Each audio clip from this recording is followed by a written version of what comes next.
Hello students, welcome back. Lecture number 3 आ गया हमारा, electric potential due to a dipole at general point.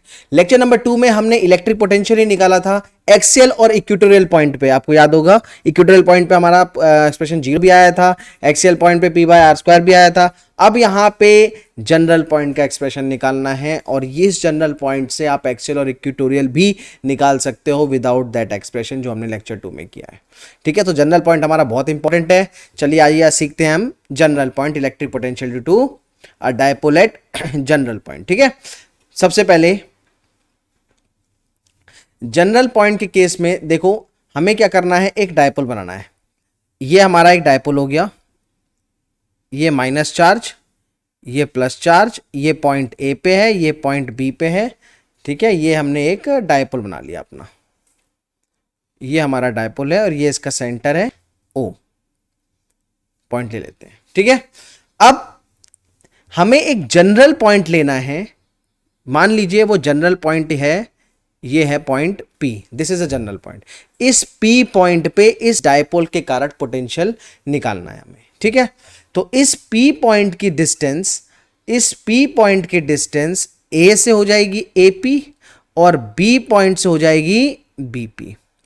ठीक है, और इस डायपोल से ध्यान रहे, इस डायपोल से इसकी डिस्टेंस, डायपोल मैंने क्यों डायपोल कहा, क्योंकि डायपोल पूरा सिस्टम है तो उसके सेंटर से हम डिस्टेंस ले रहे हैं, वो OP हो जाएगी जो कि थीटा एंगल पे है, जो कि थीटा एंगल है। ठीक है, चलिए सबसे पहले हम निकालेंगे इसमें expression electric potential at P due two plus Q charge, मतलब V1 निकाल लेते हैं। तो V1 कितना आएगा, 1/4πε0 Q/r² होता है। R यहां पे R क्या है, BP है, तो ये हो जाएगा BP Q/r, sorry not r², Q/r। अब सेकेंड केस हम निकालेंगे electric potential at P due to minus Q। तो ये कितना, V2 कितना हो जाएगा, 1/4πε0 माइनस Q/AP, A पॉइंट से P पॉइंट तक की डिस्टेंस। तो ये कितनी हो गई, माइनस Q। चलिए अब हमें नेट पोटेंशियल निकालना है। नेट पोटेंशियल कितना होगा, नेट पोटेंशियल यानी कि यहां से हम लिख सकते हैं V at point P is equal to V1 plus V2। अब देखो V1 और V2 में Q/4πε0 कॉमन है, मैं इसी में कॉमन निकाल दे रहा हूं, अलग से नहीं लिख रहा, वरना आप पहले V1 और V2 वैल्यू लिखोगे फिर Q/4πε0 कॉमन निकालोगे, एक ही बात है। अंदर क्या बचेगा, 1/V1 में देखो क्या है BP माइनस, क्योंकि माइनस Q है, 1/AP। यहां तक तो एक्सप्रेशन आ जाएगा हमारा पोटेंशियल एट पॉइंट P। अब यहां से इस एक्सप्रेशन में हमें BP और AP की वैल्यू निकालनी है ट्रिग्नोमेट्रिक पार्ट यूज करके, और यहां पुट कर देना है, हमारा पोटेंशियल का एक्सप्रेशन आ जाएगा। ठीक है, अब इस पार्ट को सीखते हैं। चलिए इसको सीखने के लिए थोड़ा सा कंस्ट्रक्शन करना है हमें। कंस्ट्रक्शन क्या करना है, देखो हमें सबसे पहले एक BN1 ड्रॉ करना है, नॉर्मल टू OP, मतलब OP पे एक नॉर्मल बनाना है BN1। किस तरीके से बनाएंगे आप देखो, ये मैं रेड पेन से बना रहा हूं नॉर्मल, ये हमारा नॉर्मल हो गया। ठीक है, ये हमारा नॉर्मल हो गया, ये हो गया N1, ये देखो N1 BN1। अब देखो in triangle BN1 sorry ON1B, in triangle ON1B, इस ट्राइंगल में देखो, इस ट्राइंगल में हम cos थीटा पुट कर सकते हैं।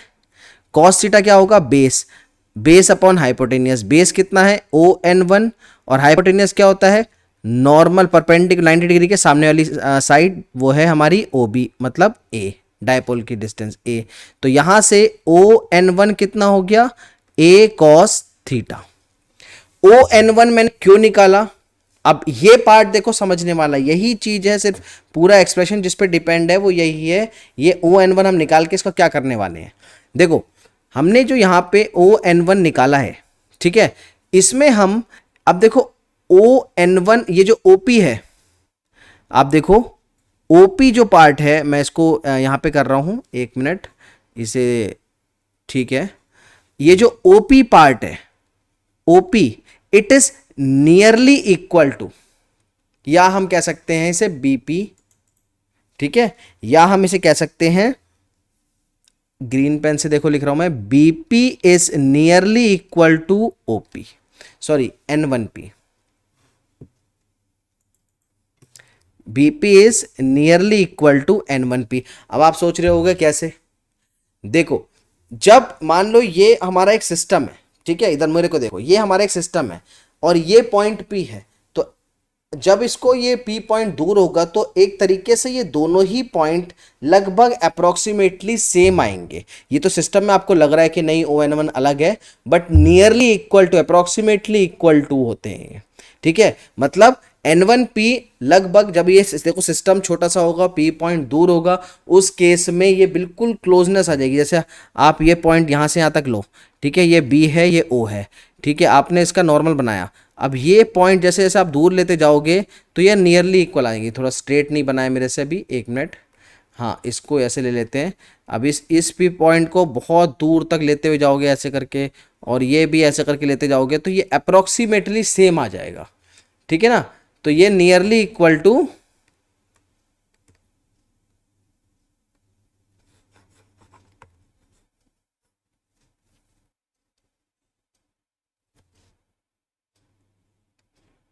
ये नियरली इक्वल टू सेम आएगा। तो BP is nearly equal to N1P, और N1P कितना होगा, अब आप देखो N1P यहां से निकालना है, N1P कितना होगा, यही इंपॉर्टेंट पार्ट है, देखो N1P कितना होगा, N1P क्या है, देखो OP माइनस ON1, देखो ये है OP माइनस ON1, और यहीं से सबसे मेन बात है, सही सबसे इंपॉर्टेंट बात है, OP माइनस ON1, OP कितना है, ये देखो O से लेके P तक की डिस्टेंस हमारी किसी भी पॉइंट की डिस्टेंस होती है R, जो पॉइंट लेते हैं डायपोल के सिस्टम से सेंटर से, वो डिस्टेंस कितनी लेते हैं हम, R, शुरू से सेम डिस्टेंस लेते हुए आ रहे हैं। तो ये हो गया OP R माइनस ON1, अभी हमने ऊपर निकाला है, देखो ON1 कितना है, ये A cos थीटा, यानी कि जो BP की जगह, इस BP की जगह हम जो वैल्यू यूज करने वाले हैं वो अब यूज करने वाले हैं R minus A cos theta. Similarly AP निकालेंगे, ठीक है, पहले AP निकाल लेते हैं, फिर इसको पुट कर देते हैं, आराम से हमारा दोनों पार्ट हो जाएगा। हम यहाँ पे पहले क्या निकालेंगे, देखो BP हमारे पास आ गया, अब सिमिलरली हम क्या निकालने वाले हैं, हम निकालने वाले हैं AP। AP निकालने के लिए आपको थोड़ी सी मेहनत और करनी पड़ेगी। थोड़ी सी मेहनत क्या करनी है बच्चों, देखो मेहनत तो करनी पड़ेगी, मेहनत पे ही पूरी की पूरी ज़िंदगी डिपेंड है आज के समय में, मेहनत बिना मेहनत के कुछ नहीं है, ठीक है ना। तो इस मेहनत को करने के लिए आपको इसको थोड़ा सा पीछे एक्सटेंड करना पड़ेगा, इस लाइन को थोड़ा सा पीछे एक्सटेंड करेंगे। एक्सटेंड करने के बाद सबसे बढ़िया बात, अब क्या करने वाले हैं, अब इसमें हम नॉर्मल बनाने वाले हैं। क्या करने वाले हैं, नॉर्मल बनाने वाले हैं। नॉर्मल कहाँ से बनाएंगे, जैसे BN1 बनाया था ऐसे AN2 बनाने वाले हैं, ठीक है, AN2। देखो ये डिस्टेंस वही हो गई हमारी A, हाफ डायपोल, और ये हमारा नॉर्मल हो गया, वर्टिकली अपोजिट एंगल थीटा ये हो गया। अब देखो इन ट्राइंगल ON2A, ON2A में फिर से पुट करो कॉस थीटा। कॉस थीटा क्या होता है, बेस अपॉन हाइपोटेन्यूस। बेस कितना आया, देखो बेस आया हमारा ON2 डिवाइडेड बाय हाइपोटेन्यूस मतलब A। अब ये आ गया ON2 is equals to A cos theta. इसको निकालने का फायदा, बहुत फायदा है, इस फायदे को हम अभी बताते हैं आपको फायदा क्या है। ON2 निकालने के बाद आप देखो वही चीज आ गई, AP फिर से देखो वही पार्ट आ गया, ध्यान देना, AP is nearly equal to N2P, ठीक है, वही बात आ गई। और N2P क्या होगा, N2P होगा OP प्लस ON2। OP तो हमारा ऑलरेडी R था, प्लस ON2 हमने निकाल लिया A cos थीटा, तो ये कितना आ गया, ए कॉस थीटा, यानी कि ए पी भी हमारा वैल्यू आ गई, बी पी की वैल्यू भी आ गई। अब सिर्फ इसको इक्वेशन 1 मान लेते हैं और इस इक्वेशन को यूज करने वाले हैं। ठीक है, अब इस इक्वेशन को यूज करने वाले हैं और सिंपली यूज करके सॉल्व करना है और कुछ नहीं करना। अब देखो यहाँ पे इस इक्वेशन को लिखते हैं फिर से, तो फ्रॉम 1, इसको मान लो 2, इसको मान लो 3, सॉरी इसको मान लेते हैं 2 और इसको मान लेते हैं 3। तो फ्रॉम 1, 2 एंड 3, तो ये हमारा Vp इज इक्वल्स टू, ठीक है, Vp कितना हो जाएगा, Q by 4 pi epsilon nought 1 upon Bp की value R minus A cos theta, minus 1 upon AP की value R plus A cos theta. चलिए अब हमारा सिर्फ यहां से डायग्राम का काम खत्म, इसको सॉल्व कर देते हैं, एक्सप्रेशन हमारी जेब में। ठीक है, चलिए इसको सॉल्व करते हैं। अब यहां से ये हो जाएगा, देखो यहां से ये हो जाएगा Q by 4 pi epsilon naught, तो ऐसी रहेगा, ध्यान रहे Q by 4 pi epsilon naught तो ऐसी रहेगा। यहां से ले लेते हैं हम एलसीएम लेंगे तो ये वाला पोर्शन इस तरफ मल्टीप्लाई होगा और ये वाला पोर्शन इस तरफ मल्टीप्लाई होगा, तो यह आ जाएगा R plus A cos theta minus R minus A cos theta. अच्छा ब्रैकेट लगा होगा, लेकिन जब ब्रैकेट खोलेंगे तो R माइनस का हो जाएगा और कॉस थीटा प्लस का हो जाएगा, तो R माइनस का आ जाएगा, कॉस थीटा प्लस का आ जाएगा ब्रैकेट खोलने के बाद। ठीक है, होल डिवाइडेड बाय नीचे a माइनस बी। अब देखो ये है a माइनस बी और a प्लस बी, तो ये हो जाएगा a square minus B square, इसको यूज कर लेंगे तो ये हो जाएगा R square minus a cos theta का होल स्क्वायर। ठीक है, तो नेक्स्ट स्टेप में देखो क्या आ जाएगा, Q by 4 pi epsilon naught. अब देखो R प्लस का और R माइनस का ये तो कट गए, क्या बचा, a cos theta plus a cos theta, ये आ जाएगा 2a cos theta whole divided by R square minus a square cos square theta. ठीक है, पोटेंशियल एट P। तो यहां से ये एक्सप्रेशन कितना आ जाएगा, अब देखो 2a इंटू क्यू, देखो 2a इंटू क्यू क्या होता है, P, इलेक्ट्रिक डायपोल, याद है इलेक्ट्रिक डायपोल पढ़ा था हमने, Q 2a इंटू क्यू क्या होता है, डायपोल मोमेंट P। तो यहां से हम लिख सकते हैं 1 by 4 pi epsilon naught P। अब देखो 2a इंटू क्यू हमारा क्या हो गया P, तो P cos theta upon R square minus a square cos square theta. ये आ गया एक्सप्रेशन हमारा electric potential at point P at general point due to a dipole. बात समझ में आई, बिल्कुल क्लियर, कोई दिक्कत, कोई भी दिक्कत होगी आप कमेंट बॉक्स पे आप मुझे लिख के बता सकते हो, मैं फिर से आपको उसका एक्सप्लेनेशन कर दूंगा। अच्छा P cos theta upon R square minus a square cos theta निकल गया। अब इसी में एक कंडीशन ले लेते हैं फॉर शॉर्ट डायपोल, एक कंडीशन ले लेते हैं for short dipole. For short dipole की जो कंडीशन है वो क्या कंडीशन है, देखो ये जो हमारा R होगा ये बहुत ज़्यादा बड़ा होगा, डायपोल लेंथ हाफ के हिसाब से R is far greater than A, तो हम यहाँ से A स्क्वायर को नेग्लेक्ट कर सकते हैं, A square can be neglected.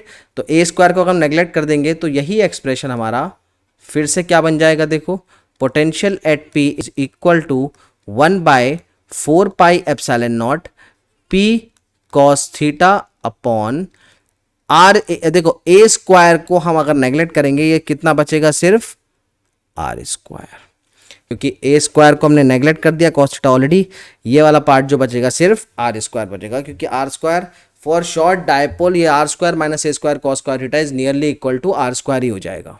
ठीक है, ए स्क्वायर को नेगलेक्ट कर देंगे तो आर स्क्वायर में से कॉस स्क्वायर थीटा माइनस करेंगे वो nearly equal to R square ही हो जाएगा।